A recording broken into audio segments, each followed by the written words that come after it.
এই দোয়াটি আল্লাহর ইবাদত। দোয়াটা কি আল্লাহর ইবাদত। যেহেতু আল্লাহর ইবাদত, আল্লাহ নিজেই বলছেন ওয়াকালা রব্বুকুম উদউনি, আল্লাহ বলছেন তুমি আমাদের কাছে আমার জন্য দোয়া করো। আর একটা মনে রাখবেন, সেটা হলে দোয়া এমন একটি ইবাদত, এত সহজ এবং এর বেনিফিট লাভ এত সহজে এবং ডাইরেক্ট ফলাফল, এরকম ইবাদত পৃথিবীতে কোনোটাই নেই। হজের মাধ্যমে সারা জীবনে গুনাহ মাফ হয়, ঠিক আছে, কিন্তু আপনাকে এখন তো প্রায় 6-7 লাখ টাকা লাগবে। এই 1 মাসের জন্য সফর করে মক্কায় থাকতে হবে, অনেক কষ্ট।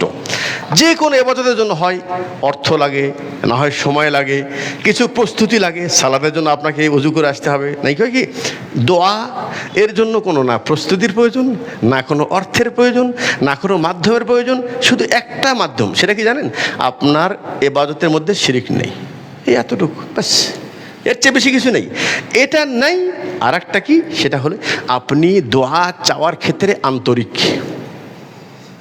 আপনি কতটুকু আন্তরিক এটা আল্লাহ ভালো জানে।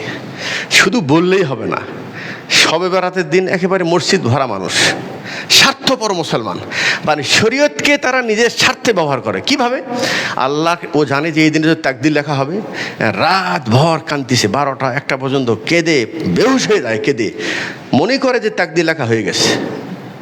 ফজরের সময় ফজর নামাজে আর নেই। কত চালাক! তো আল্লাহর সাথে চালাকি করে আপনি পারবেন? বিপদে পড়েছেন এমন ভাব মনে হয়, যখন আল্লাহ বিপদে ফেলায় তখন মুসল্লি একদম সোজা, তখন আল্লাহর কাছে ফিরে আসে।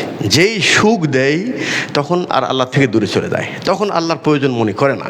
এই জন্য আল্লাহ বলছেন ওয়ালা নাবলুওয়ান্নাকুম বিশাইইম মিনাল খাউফ ওয়াল জু, আমি মানুষকে এগুলি সব দিয়ে ভয় দেখাই, লাআল্লাহুম ইয়ারজিউন, তারা যেন আমাকে চিনে আমার দিকে ফিরে আসে।